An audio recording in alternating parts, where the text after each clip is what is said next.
A lot of people I find choose their market arbitrarily. Like maybe it's I heard this is a good place, right? My auntie says there's a lot of growth going on. I'm gonna go wholesale there. And it's not that you can't do it. I'm just saying, why not get the most bang for your buck? The most return on investment, whether that's time or money. Meaning if you spend, I don't know, 20 hours a week cold calling and $5,000 on some marketing in Nebraska. I mean, I don't know much about Nebraska, but you might get a deal, maybe, but how many cash buyers are buying there? I don't know, but I would imagine if you took the same 20 hours and $5,000 and you deployed that to a campaign and say, Miami, you have thousands of buyers who are going to make you offers. They'll probably start a bidding war and you're going to get over asking for the same amount of work and for the same amount of money. And with just the way technology is coming along, stuff you guys are doing and just the amount of resource available. I mean, so many platforms didn't exist when I started in 2012. It's much easier to go virtual, which is what I do. I mean, even if a house is 10 minutes from where I live, I don't go see these things anymore.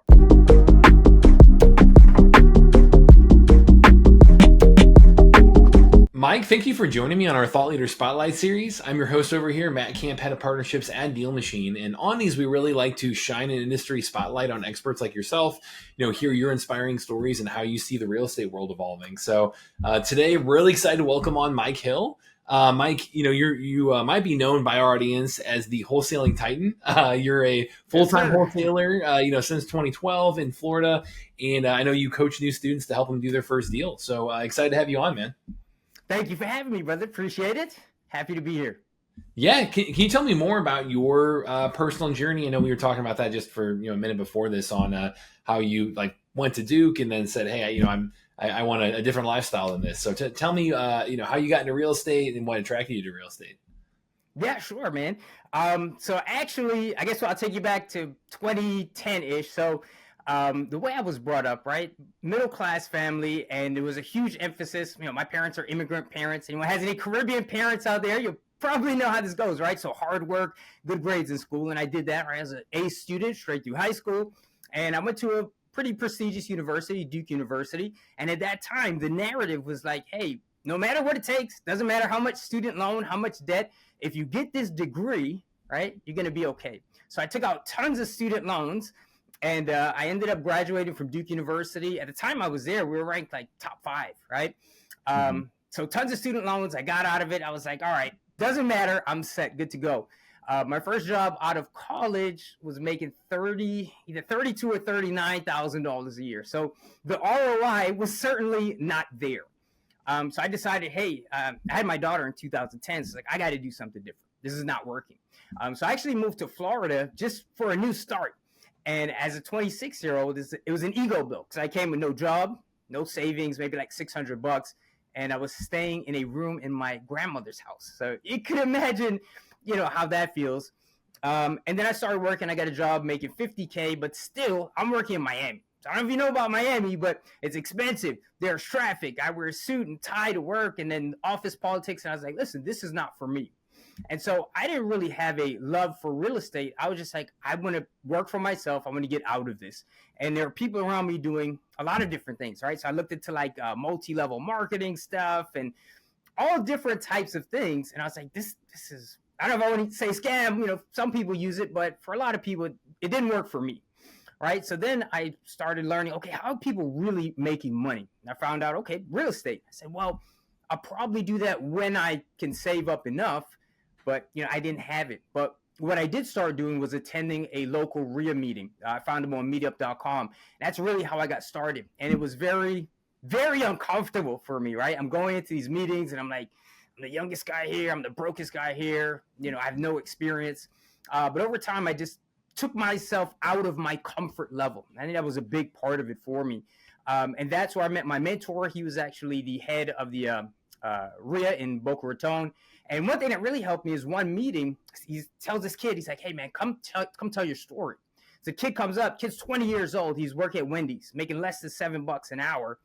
And he goes, yeah, I just did my 20-second flip, bought this car for cash, quit my job at Wendy's.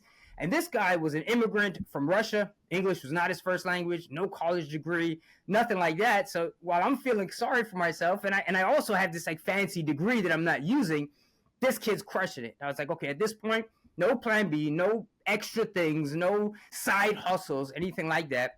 I had a family member who was always trying to get me into, one of his kind of hustles. And I told him, he's like, yeah, you could get in for just, like $25 a month. All it take. I said, listen, bro, if I have one penny available, it's going to my business. If I had 10 minutes available, it's going to my business. I'm getting laser focused, and this is what I'm doing. So that's kind of how I got started off. I did start with no money. I did my first deal without spending a penny. It's a joint venture deal. And I think that was just focus, dedication, hustle, probably a little bit of luck. But I feel like, cliche as it sounds, the more you work at something, you create your own luck. Mm-hmm. Yeah, I love the commitment, man. And at least, so were you at Duke? I saw the basketball poster in the background. Were you at Duke when they won, that title? I know it was one of the Coach K titles was around then. Yeah, I think the last title was 2010. So I actually graduated in 2007, but I was one of those guys that hung around for a little while after there. So I was on campus when it happened, but I graduated, just prior. Fun. Nice. Well, yeah, I mean, I think, I love hearing your story, your background, like you able to change your life path through that whole thing and using real estate to help do it. When you are coaching others, like going out there doing their first deal, what are some of those biggest barriers that you see, across the board are the first things for them to overcome? Like, are there some of the, a few unlocks that you see across the board or that are really common for everybody trying to get that first deal that you think, oh man, if you can just approach it this way, you're in a much better spot? Yeah, so probably a couple of things, right? Obviously, everyone comes, with their individual situation. But I guess the first thing is paralysis analysis, right? When I started, getting information was a big hurdle of mine, right? It was not, all these YouTube channels and stuff like that. So that was a big hurdle. A lot of people now, I think it's an overabundance of information, right? So now they're overwhelmed and there's so much stuff coming at you. It's like, where do I start? Right. So that's a big one. A lot of people are just consistently learning. And listen, education is great. Right. I'm still consistently educating myself. But at some point, you got to take action. Right. You have to do that. So that's probably the first thing. Is just, I even tell like my students, a lot of people get nervous for whatever reason. Right. It might be a lack of information. It might be, I don't want to make the call. I say, listen, we'll take it one step at a time. I'm not going to send you out, hey, make 1,000 calls today. I don't know what to say. Say, listen, let me just prove to you that it's not that bad. So I recommend it. Say, hey, listen, call a realtor in Idaho. Tell him you might be interested in his listing and just have a conversation. And even if it goes well, by the time you hang up the phone, you're going to realize, hey, that wasn't so bad. And then you can do it again and you kind of get that practice. So I guess the first thing would be, taking that action. And then the second thing would be, which I find most people that I talk to are still in the paralysis analysis phase. Those that do take action, I commend them, right? Credit where credit is due, because taking some action is better than taking no action. But a lot of times it's a bit random, right? Kind of randomized, meaning, they'll see maybe 10 videos on different strategies, different systems, and say, okay, well, let me try a little bit of everything, throw everything to the wall, and something will stick. I say, man, that's not the way you want to approach this. Please don't do that, right? It almost never works. And the rare cases it does is usually luck. And what we want is we want to make this predictable. So I recommend that people get laser focused on one strategy when they're first starting. And that strategy needs to be semi-unique to you, meaning it needs to be semi-unique to your marketplace, to your market, your time, your availability, as well as your budget, right? I've had students come to me, they have tons of time, they have no money. I have some students come to me, they have, very limited time, but they got some money to spend. And so the strategy that I give them, it's going to be different, right? It's the equivalent of like, oh, I want to build a house. I'm going to go to Home Depot and I get the 2x4s and all the plumbing and stuff like this. I'm just going to put it together and say, dude, you have no blueprint, right? So you really have to focus in and pick one thing that meets you where you are. Yep. Yeah, I love that. It's a kind of like the custom approach. I mean, I think one thing that seemed like, you kind of advise people across the board was when you're choosing that market, understanding where to go out there and take that marketing strategy. I think you do a great job of kind of reverse engineering where the investors or the cash buyers are buying, right? Yeah. So can you maybe teach us that process on like how to think through that, how to really choose your market based on where cash buyers are active? Yeah, absolutely. I mean, a lot of people I find choose their market arbitrarily. Like maybe it's oh, I heard this is a good place, right? My auntie says there's a lot of growth going on. I'm going to go wholesale there. And it's not that you can't do it. I'm just saying, why not get the most bang for your buck? The most return on investment, whether that's time or money. Meaning, if you spend, I don't know, 20 hours a week cold calling and $5,000 on some marketing in Nebraska, right? I mean, I don't know much about Nebraska, but you might get a deal, maybe. But how many cash buyers are buying there? I don't know, but I would imagine if you took the same 20 hours and $5,000 and you deployed that to a campaign and say, Miami, right? You have thousands of buyers who are going to, make you offers. They'll probably start a bidding war, and you're going to get over asking for the same amount of work and for the same amount of money. And with just the way technology is coming along, stuff you guys are doing and just the amount of resource available. I mean, so many platforms didn't exist when I started in 2012. There's really not it's much easier to go virtual, which is what I do. I mean, even if a house is 10 minutes from where I live, I don't go see these things anymore, right? And so one thing is that I'm very data and very analytically driven. And that's where the reverse engineering comes in. So when you start a part of that plan that I talked about, like the customized plan, you want to go in and first say, okay, listen, are people even buying in this area, right? And then you get some generalized knowledge, right? There's a little bit of demand. But then you want to take it a level deeper and say, okay, are cash buyers buying here? Are investors buying here? And then you want to create an archetype. You don't really want to start this business like, if you're opening a restaurant, you don't want to say, hey, we serve everything. I mean, granted, they're like buffets and stuff, but that's not really ideal, or at least for this analogy that I'm trying to make here, in the sense that I want to create an archetype and know what are my buyers actually buying, what price points are they buying at, what are they paying, and also what is the primary strategy in that area? Because, I'm in Florida, right? So there's like some low income neighborhoods. And I know that buyers buying there primarily are buying for cash flow, right? They want to maybe go in, do minimal work, slap a little paint on, right? Put a Section 8 tenant in there and collect the rent. And they're going to analyze a deal very differently from someone in Parkland who wants to go in and make it fancy and the best crown molding and stainless steel appliances, granite, and they want to do a flip. Maybe to a first-time homeowner or something like that. And so that's why I also push against solely relying on the max allowable offer formula, because, every market's different. Buyers are buying for different reasons. And so with all that kind of in mind, you want to not only have a target market, but you want to have a target kind of archetype. What types of properties are they buying, and what does the data tell us? So here in Florida, for example, I've sold a lot of wood frame houses, but it's not my archetype, right? I know the average investor, because we're a hurricane, nation, right? So the average buyer here wants a concrete block house. So the same way they tell you in marketing, don't necessarily try to market to everyone, right? So I have, even though I've done, condos and townhomes and multi-families and things like that, my target, I have like an imaginary avatar in mind, right? They want a 3-2 concrete block. When I picture it, right, I don't want to be in a war zone, right? If I'm driving outside and like there are a bunch of dudes hanging out on every corner, don't want to be there, right? But I don't want to necessarily be in luxury places for my archetype. I've sold stuff in gated communities. But again, the archetype is like, I'm thinking, okay, first time, white picket fence thing, right? First time home buyer. They've got their kids, there's a school nearby, because that's who my rehabber is going to try and sell to, right? So, and that all comes from data, right? Looking at what cash buyers are actually buying. And nowadays, with software and platforms, we can see that, especially much easier than like when I first started. And we kind of hunted for that in a little bit of different ways, and also more expensive ways. Yeah, absolutely. Yeah, I know that's something we'll teach people on the DealMachine front, is pulling that cash buyers list using the tech. And I think that's a great point of like putting yourself in the shoes of that cash buyer, right? Of understanding what are they going to do with the property, and how can I think like them? Can you kind of walk through, like, say you do have, a deal on the line, something that you're great on the acquisition side, but then you're looking at dispositions, how to then move that on to a cash buyer. How does that conversation go? Like, how do you think through how to pitch them? How do you think through how to present that particular deal? Like, I think our audience would find a lot of value in that as well. Sure. I may be slightly different. At this point, I've been building my buyers list for 12 years. Mm-hmm. So the first move is like, I just email it to my list. And at that point, if it's a good deal, it usually will go very, very quickly. I mean, I can sell stuff in a weekend, right? As long as the numbers work.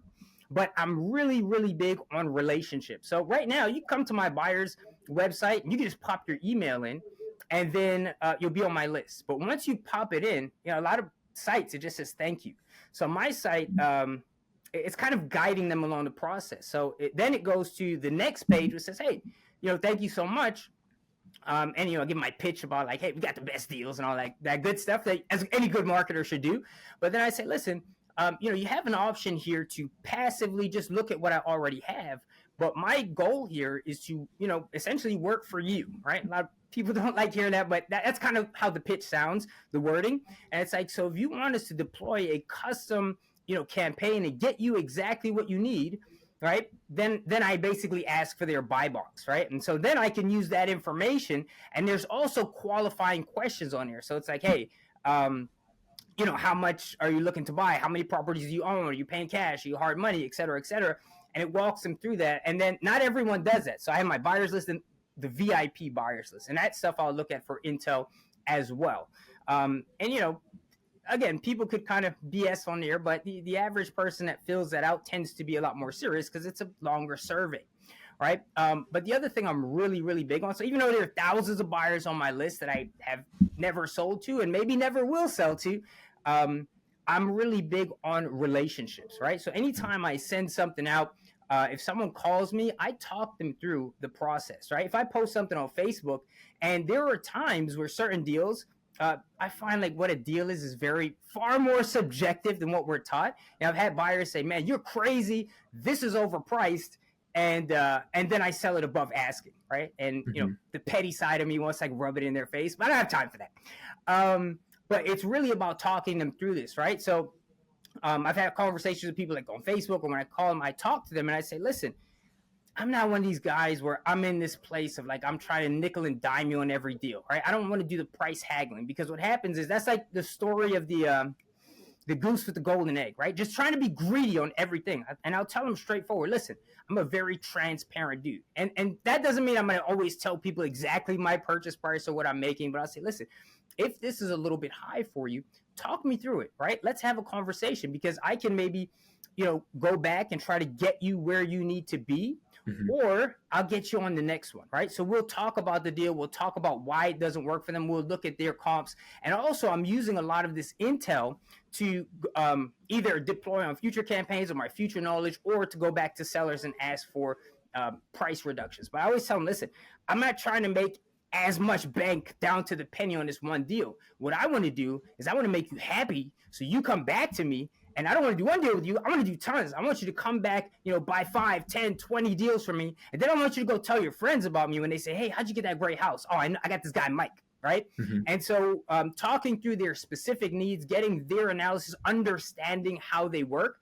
And then also you'll have situations, which I'm sure a lot of people have had, and I certainly have, where, sometimes buyers will see how much you're making. They're kind of balked. They're just like, they don't understand necessarily how difficult it can be, or what we go through, or our expenditure, time and money, right? So sometimes they see your assignment fee or your, how much you're making, and then, they're a little bit upset, right? So with me, it's like, okay, let's say I want to offer, I'm asking $200 for a property. And a buyer's like, well, I don't know. I'll say, okay, well, let's have you see it and, see if it works for you. They come back to me, 190, maybe my purchase price is 190. I'll say, okay, well, listen, tell me, and I'll advise them before they go on the showing as well. Make sure you take a lot of pictures, take video, etc. And I'll say, okay, walk me through this. Tell me why you want to buy it that way. Okay, send me all the pictures you took. Send me your repair estimates. And then I'll take that information, go back to the seller, regurgitate it, because I'm still within my inspection period, right? And some people think, oh, it's not ethical to ask for a price reduction. But for me, when you sign a contract, that inspection period says, hey, and the contracts I'm signing, usually it's a phone call. The seller tells me about their property, and I say, based on what you've told me, I'm comfortable making this offer. However, I'm just going to have someone come do a quick walkthrough, make sure there's nothing else going on, and make sure the numbers work. And, I'm going to be very clear in my communication, et cetera. I'll let you know. So when the buyer goes and I do go back to him, I say, listen, we still want to do the deal. Looks great. Everything you sent me checked out. However, we also found, and then I just list off the things the buyer told me, right? The roof's going to need some work. It actually needs this. Might be a little structural damage. So we still want to do the deal. However, I'm going to need it at 180, right? So now I could justify. And then, a lot of times, I always say it's easier to do your negotiations or renegotiations once you're in contract. And then the other benefit is when I do go back to my buyer and I tell them, like, listen, I'll try my best to get you what you need. Again, if I can't get it, I'll get it on the next one. But when I do go back and do that, now I'm also showing my value, right? It's not like I went to the MLS and just marked something up. Say, no, we talked. You told me you needed this. I went back. I put together a PowerPoint presentation. I put together a PDF. I showed it to the seller, and I went to work for you. And so now when I bring them what they need, there's not this, even if I make a good chunk of change on a deal, there's not this pushback or this kind of bitterness, right? A little bit of saltiness because I've shown that value to the buyer. Yeah, I love on the buyer side, like how much of a long-term game you're playing, like you said, and you're always trying to show that, hey, even if if I'm not trying to make the most I possibly can on every deal, I want to do many deals with you, really build a relationship with you. So, absolutely. Yeah, I think that's a great mindset. And another thing too, Mike, I know you do, and it is really, I know we're coming up on time a little bit here, so I don't want to run too far over on you, but one thing that I definitely wanted to dig into is I know you're big on creating great systems and great processes and great habits. Like you've talked about that, especially, when you're newer into the game, like you said, you might have, analysis paralysis, you might have information overload. What are those habits and processes and systems that newbies need to be looking at right away? Like what does a successful kind of first deal look like when you're, or what are the things that you can be doing to get to that successful first deal and really build in your routine as a newbie? Yeah, a lot of it is planning, and it's going to be consistency. Well, a couple of things, right? But the planning, the consistency, and tracking of everything. You have to track everything that you do.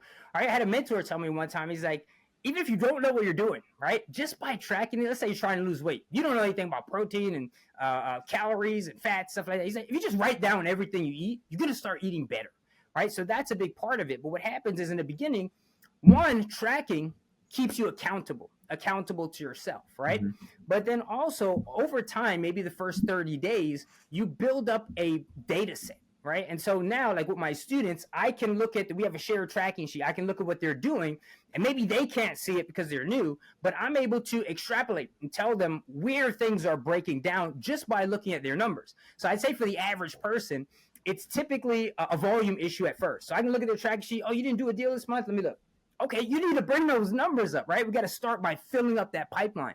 But let's say now, okay, the numbers are there, but they're not necessarily getting deals under contract. Could be an analysis issue, right? And a part of that is, again, knowing your market, right? In Miami, I've wholesale things at 85% ARV. Now, if I wasn't familiar with my market and I'm just sticking to 70%, right, I'm not going to get any deals. So that's market specific. But, if I'm in North Carolina sending buyer stuff at 85%, maybe it doesn't work. So that's another thing about kind of knowing your numbers. But I feel like backpedaling a little bit, right? A couple thoughts all over the place.